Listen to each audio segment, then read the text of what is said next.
Salam, vaxtınız xeyirli olsun değerli izleyiciler. Biz bugün 7. sınıf dəstəyindən səhifə 216-dakı araşdırma məsələlərine baxacağıq. Mövzu keçməzdən əvvəl belə məlumatı xatırlatmaq istəyirdim ki, bu kanalda sınıflar üzrə həm mövzuların izahları, həm də orta məktəb dəstəyindəki sualların izahları paylaşılır.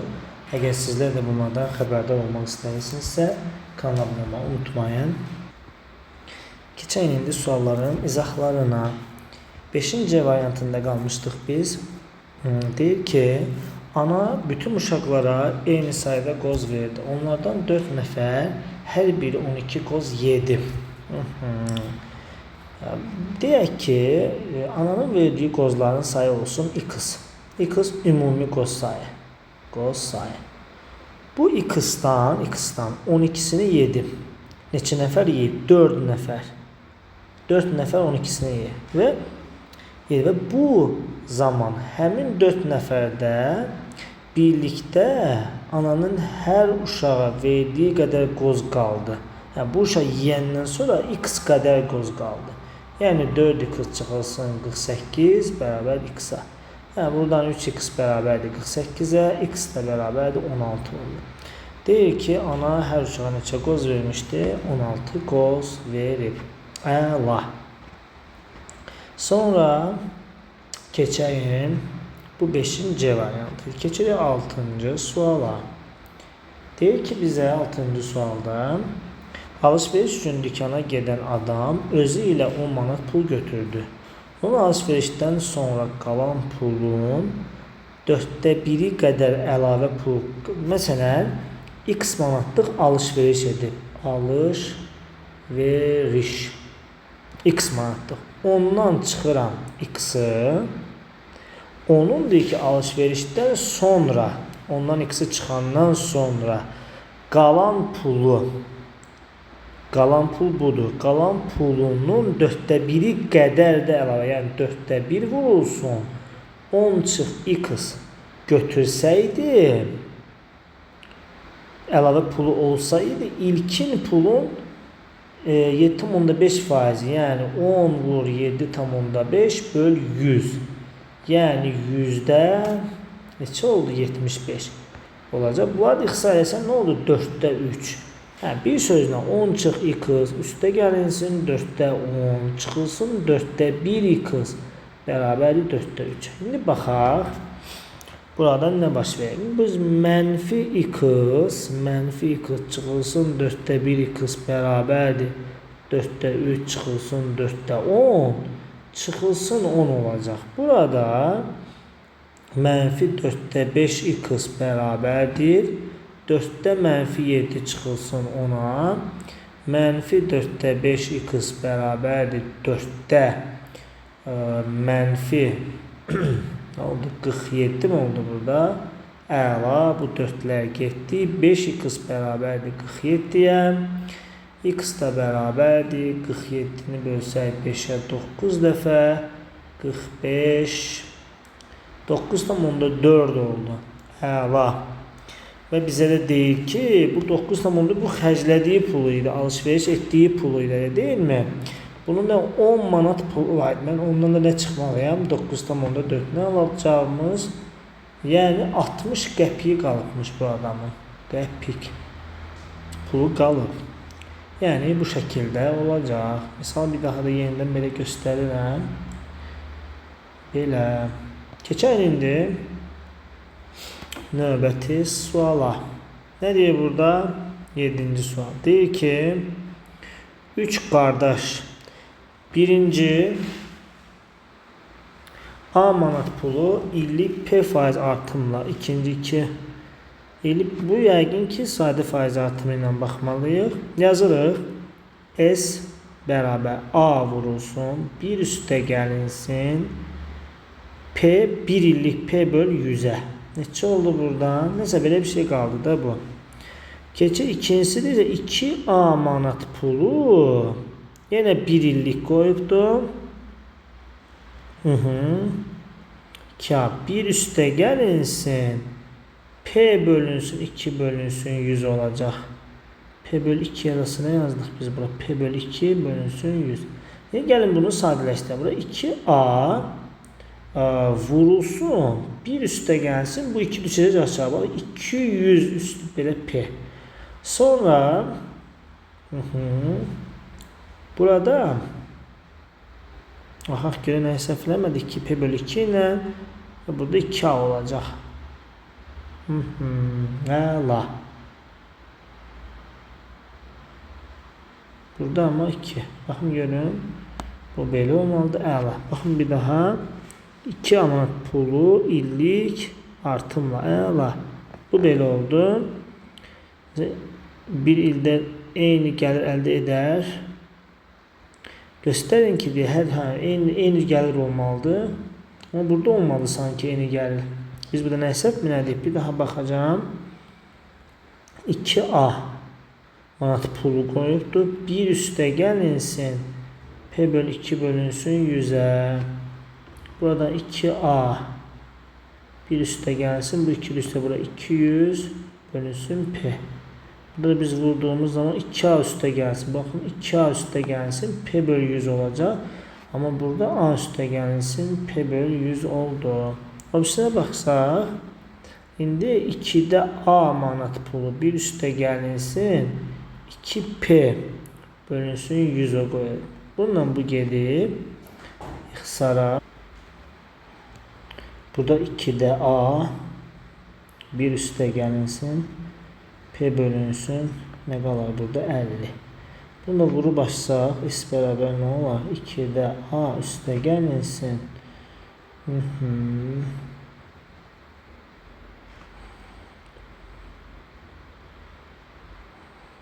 Baxaq görə, aha 2'də A nəyə səhv eləmədik ki, bərabər üstə gəlsin. Olur 100'də A vur P şəklində olacaq.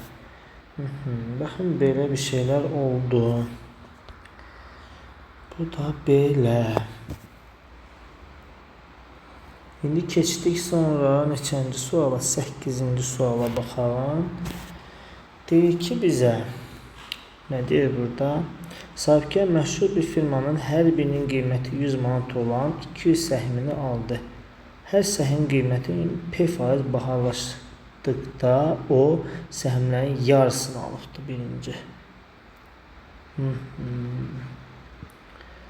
Səhmlərin yarısını ki, bütün səhmlərin satışından sahibkar əldə etdiyi gəliri hesablayın deyir. Səhmlərin məsələn 100'ünü alıb elə deyilmi? Onda mən 100'ün P faizini, yəni 100'ün üstünə gəlməliyəm 100'ün nə faizini? P faizini. Bu da elə 100 üstə gəlsin P. Sənin buradakı gəlirin bu P'dir. Aha, sonra hər səhm qiyməti yenidən 2% artdıqda qalan yarısını satır. Yenə də qalan 100 idi. Qalan yarısını satır. Qalan yarısı 100 idi. İndi bu 100'ün də üstünə 100'ün Q faizini gəldik. Bu oldu 100 üstə gəlinsin Q.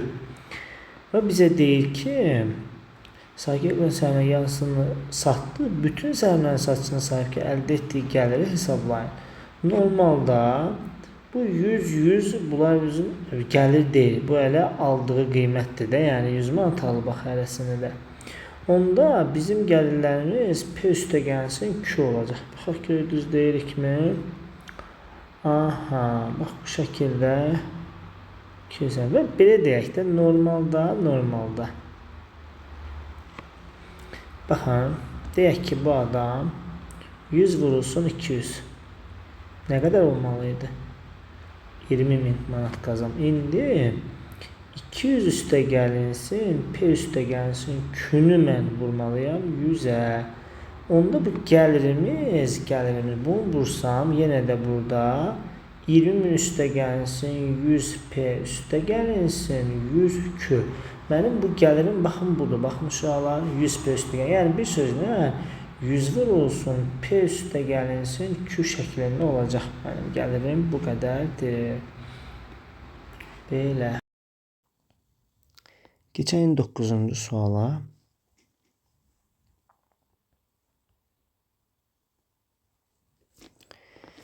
Babın 3 oğluna 100 limon verdi və dedi ki, onlar limonları eyni qiymətə satsınlar. Evə qayıdarkən oğlanlardan biri satışdan qalan 1 manat 80 qəpiyə və Qalan 4 limonu. İkinci oğlu 1 manat 60 qəpik və qalan 3 limonu. Üçüncü oğlu isə 1 manat 20 qəpik və qalan 2 limonu bağbana verdi. Gəlin belirləyək. Baxın, birinci oğul 1,8 manat və 4 limon. 4 limon. İkinci oğul isə 1,60 3 limon. Üçüncü oğul isə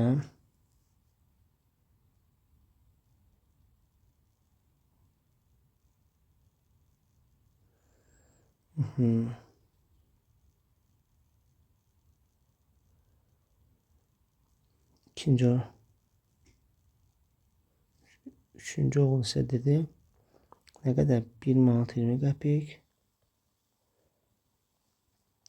və bir dənə limon qaytarıbdı. Baxaq görə bunlar nə qədər limon satıblar. Buradan 4, 7, 8 limon qalıbdı. Bizə bunlara 100 limon verilib, elə deyilmi? 100-dən çıxdıq 8-in içi elə 92 limon satılıb.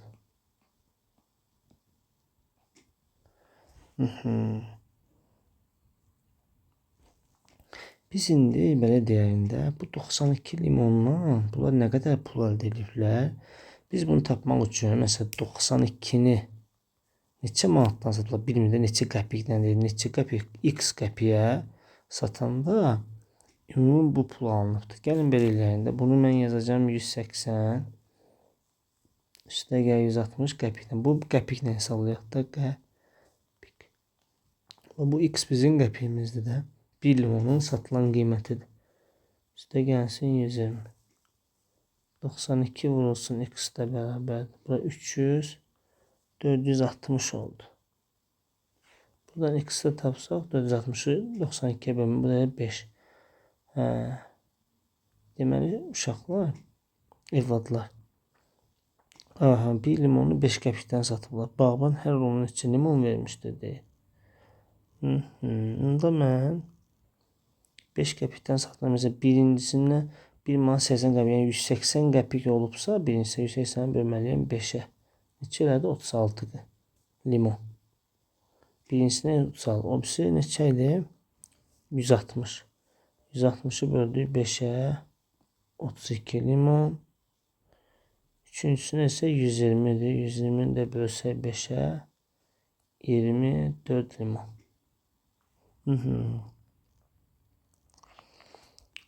Bunlar bu satdıqları limonlardır uşaqlar bunlar. Və əlavə məsələn, baxın 4 limonu da qaytarıbdır bu. Bu üzrə 4 gəldi. Bura 40 elədi.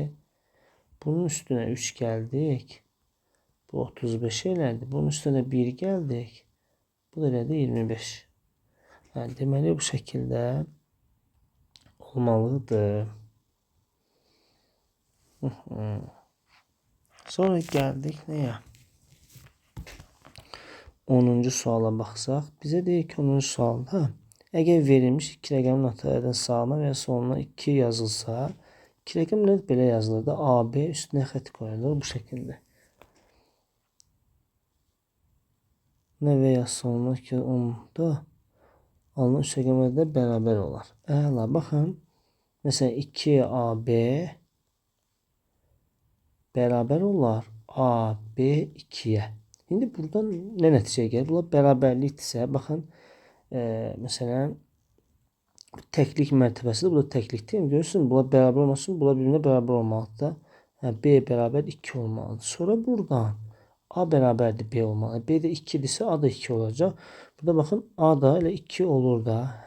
Deməli, bu ədəd elə 222 imiş də bu ədəd. Bizə deyir ki, bu 2 rəqəmlərdə, bu 2 rəqəmlərdə elə 22 olacaq. Bak bu şekilde olmalıdır. Bu bizim A variantımız. Sonra geldik onun B variantına. Eğer deyir ki verilmiş 5 rəqəmli atı ədədin sağına 2 yazsa, bir dənə 5 rəqəmli ədəd yazaq. A, B, C, D, bir də Y olsun. Sağına. Bura bir də verilmiş 5'lərin sağına 2 yazsaq, baxın sağına bir yazıram ki, bu bir ədəddir. A, B, C, D, Y. Bura bir də 2 yazsaq. Alınan ədəd verilmiş 5'lərin ədəd. Aha, alınan ədədi verilmiş 5 rəqəmli ədədin soluna yazmaqla alınan ədədə bölsək.